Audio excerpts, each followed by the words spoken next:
high, touch the sky. Good morning and welcome to today's lesson.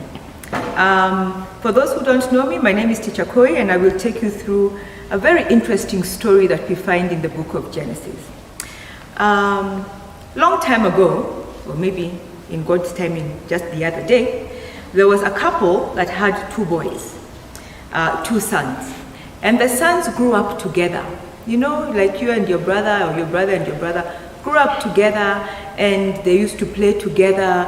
But then one son learned that he liked being with animals, and the other son learned that he liked farming.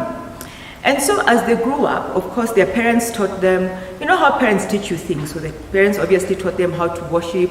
I'm sure they had questions in their minds like, Mom, Dad, why do we live here? Where were you before? And so the parents told them, we used to live in a place called Eden. And then, you know, I don't think they told them that other part, but then they said, and then we had to move. And I'm sure the parents also taught them how to talk to God, because you see, God talks to everybody. God talks to everybody. And so as they grew up, they were taught about how to sacrifice, what God likes, and God would also speak to them, because when you read Genesis, you actually see that in Genesis chapter 4, God actually speaks to one of the boys. So as they grew up, the time to give sacrifices came, and the first boy,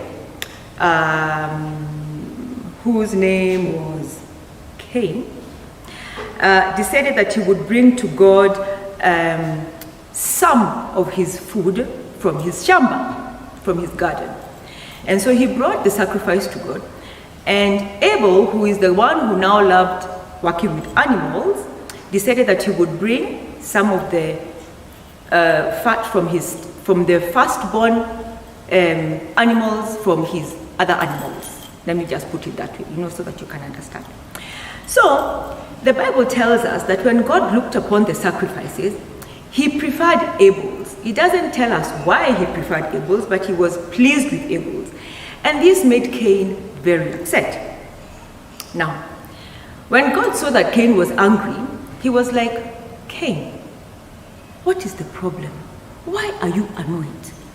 But Cain was, you know, when you get annoyed, you're just like downcast. You're like, how come God just likes Abel more than me? You know those thoughts that go into your mind. What is so special about that horrible fat he brought? First of all, his was even smelling. Mine was so clean. Okay, I am just, in my imagination, this is how the conversation was. Mine is clean and it is, I even washed it. How come he didn't like mine? Why did he like that smelly one? So Cain got upset.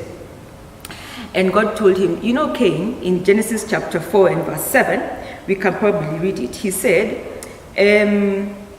Cain, if you do what is right, will you not be accepted? But if you do not do what is right, sin is crouching at your door. That means that sin is going to begin to come into your life. So why don't you just say sorry and make things right, and perhaps even go and get the sacrifice that was pleasing to me and present it to me, and we shall forgive each other. I will forgive you rather, and life will just go on. But Cain's anger had come into his heart. And so he went and he plotted. He was like, oh, you Abel, oh, you, this Abel, I am going to do something to him so that he just disappears from the face of the earth. And then, maybe that is what he was thinking. I don't know, it's just a story. And then God will perhaps like me better. So you know what Cain did? He went and he told Abel, Abel, let's go to the field. I have something to show you. Of course, it was a lie. And then he takes Abel out there and he kills his brother. He kills him. He kills him. And then he decides that now that I've killed him, I will just pretend nothing happened. So God came and asked Cain, where is your brother?